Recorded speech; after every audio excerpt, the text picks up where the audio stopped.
Bonjour, aujourd'hui je vais vous parler des objectifs de ma chaîne et les points principaux de cette chaîne. Premièrement, nous sommes parents de 2 enfants autistes et nous savons par quoi vous passez. Comme par exemple, comment trouver une bonne école pour les enfants et en plus qui les acceptent. Le stress du futur pour vos enfants, les fins de mois difficiles car tout est cher maintenant. Nous avons eu beaucoup de difficultés et nous continuons à en avoir, mais aussi nous avons eu de grandes victoires, telles que les progrès fulgurants de mes fils. Je vais être sincère avec vous, je n'aurais jamais pensé un jour me retrouver sur une chaîne YouTube car je suis discrète et réservée en général. Mais c'est grâce à mes enfants que j'ai trouvé la force de me battre, de sortir de ma zone de confort et enfin pouvoir vous parler sur cette chaîne. Le fait de partager sans rien attendre en retour, cela me fait du bien. Alors merci à vous aussi. J'ai aussi entendu beaucoup d'histoires concernant les difficultés rencontrées face à l'autisme. Je vais vous dire qu'est-ce qui a déclenché cette envie de partager. J'ai vu un reportage où un enfant autiste était attaché à une corde comme un animal car la mère ne pouvait plus s'occuper de lui. J'ai vu des reportages où des enfants autistes sont mis dans des hôpitaux psychiatriques et sont sous médicaments. J'ai vu des parents désemparés et je me suis dit non, je dois faire quelque chose. L'autisme touche de plus en plus d'enfants. Cette génération est malade, et oui. Si par mes mots et expériences, je peux toucher quelques familles, alors j'aurai accompli quelque chose d'extraordinaire. Je ne suis pas médecin, mais j'ai côtoyé des naturopathes, médecins, herboristes. Je vous conseille aussi de le faire. Le but, c'est que vous deveniez autonome et que vous ayez assez d'informations pour pouvoir prendre soin de la santé de vos enfants. Maintenant, je vais parler des points principaux. Premièrement, connaître le fonctionnement de notre corps. Comment fonctionnent les organes? Par exemple, je me suis penchée sur le fonctionnement de l'intestin, en particulier le microbiote, mais aussi sur l'ensemble des organes de notre corps. Pourquoi j'appuie sur ce point? C'est parce que si nous comprenons le fonctionnement de notre corps, on sera plus apte à en prendre soin. Comme un proverbe chinois qui dit « Connaître autrui n'est que science, mais connaître soi-même, c'est l'intelligence ». On parle beaucoup ces temps-ci de l'intestin qui est le second cerveau. Et ça, c'est exact. On se jette dans des livres, on achète plein de produits pour réparer la flore intestinale. Mais disons stop et réfléchissons.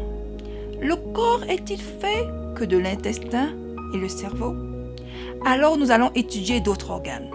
Par exemple, les 5 voies d'élimination majeures, qui sont le foie, les reins, les intestins, les poumons et la peau, qui participent à l'élimination des toxines de l'organisme.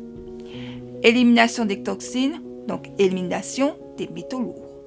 Alors soyons curieux et recherchons la connaissance dans de bons livres, dans de bonnes ressources, car il y a plein de confusion et de contradictions.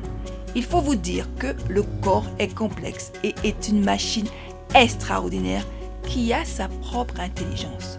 N'est-ce pas impressionnant cette machine? Faire de l'exercice physique, bouger, danser, se reposer. La méditation permet aussi au bon fonctionnement des organes. Comme vous pouvez le constater, j'ai fait une playlist de yoga freeze dance et d'autres activités que nous allons découvrir ensemble. Pour cela, on va découvrir en même temps notre magnifique corps et enfin en prendre soin. Nous allons apprendre à optimiser nos 5 sens. Lui, le toucher, l'odorat, la vue, le goût, par la musique relaxante. J'ai fait une playlist des images sensorielles qui sont très importantes pour le cerveau des autistes. Nous en reparlerons plus tard. Deuxièmement, connaître son environnement. Connaître la planète où nous vivons. Quelle est belle cette planète! Magnifique création! Elle est remplie de trésors, de richesse et de mystère. Apprenons aussi les 4 éléments, l'eau, la terre, l'air et le feu, ainsi que les dommages qu'elle subit par les actions des hommes, comme la pollution, qui ont des effets néfastes pour nous et pour nos enfants. Elle souffre notre planète, alors qu'elle nous donne tellement. Les polluants, les pesticides, les herbicides, les perturbateurs endocriniens sont de plus en plus présents dans notre environnement. Je vais vous donner un exemple d'un pesticide. Je viens de la Martinique, je vais parler du chlordécone. Le chlordécone est un pesticide qui a été utilisé dans les bananeraies de la Martinique et de la Guadeloupe de 1972 à 1993 pour lutter contre le charançon de bananier, un insecte ravageur pour ces cultures. C'est une substance toxique pour l'homme. Plus de 90% de la population adulte en Guadeloupe et Martinique est contaminée par le chlordécone. Une relève, une étude de Santé publique France publiée en 2018. Les populations antillaises présentent un taux d'incidence du cancer de la prostate parmi les plus élevés au monde. Si un seul pesticide fait autant de dégâts, alors allez voir pour d'autres et surtout pour certains qui ne sont pas réglementés.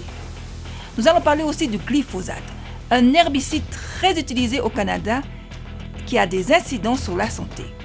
Ce ne sont que des exemples. Mais la nature a toujours une longueur d'avance et nous allons en parler.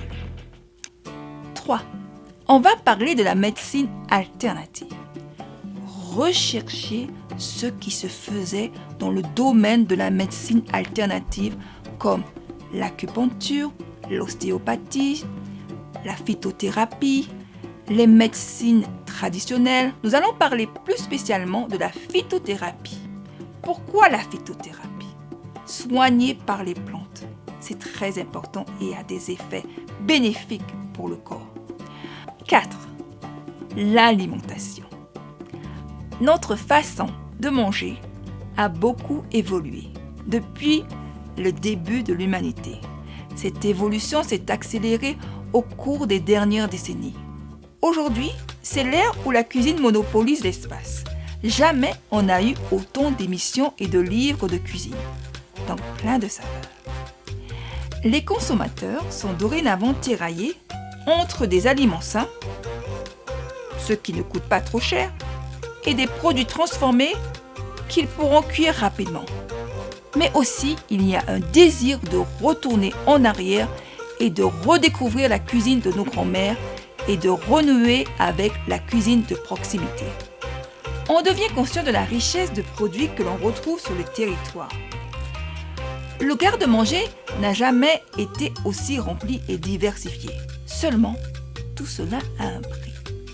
Les gens doivent maintenant faire des choix éclairés selon leurs priorités et leur portefeuille. On va aussi parler des aliments transformés et modifiés. Cinquièmement, je vais parler des étapes de l'approche biomédicale. Une approche qui permet de diminuer ou d'éliminer certains symptômes de l'autisme. Et je vais même aller plus loin, sauver des vies. Car il y a des comorbidités chez les enfants autistes que l'on va aborder bientôt dans notre vidéo. Oui, une meilleure santé dit une meilleure qualité de vie. Donc on parlera de l'autisme en général, comme par exemple des symptômes, de la vie quotidienne avec un enfant atteint de DSA, des régimes sans gluten, sans produits laitiers et sans sucre raffiné, ce sont juste des bases. Sixièmement, on va faire des ateliers. Ateliers faire soi-même, c'est-à-dire comment faire ses propres produits ménagers, des ateliers jardinage, des ateliers cuisine. On va apprendre à cuisiner, à jardiner et à faire des choses soi-même. Ce sont les essentiels, les bases, par des choses naturelles que l'on peut voir des changements et des améliorations de la santé de vos enfants. Mais je vous conseille vraiment, vous parents, si vous trouvez des naturopathes spécialisés dans le traitement de l'autisme, allez-y. Des herboristes, allez-y, parce que cela en vaut la peine. En conclusion, apprenons avec diligence et sagesse. N'allons pas trop vite. Prenons notre temps. Étudions. Ne soyons pas comme des TikTok brains, c'est-à-dire rapidement on prend des informations et on change vite fait. Le cerveau a besoin d'analyser les données et à les retenir. Cela prend du temps. C'est du travail, c'est de la persévérance et surtout de la patience. Donc nous allons voir ces points.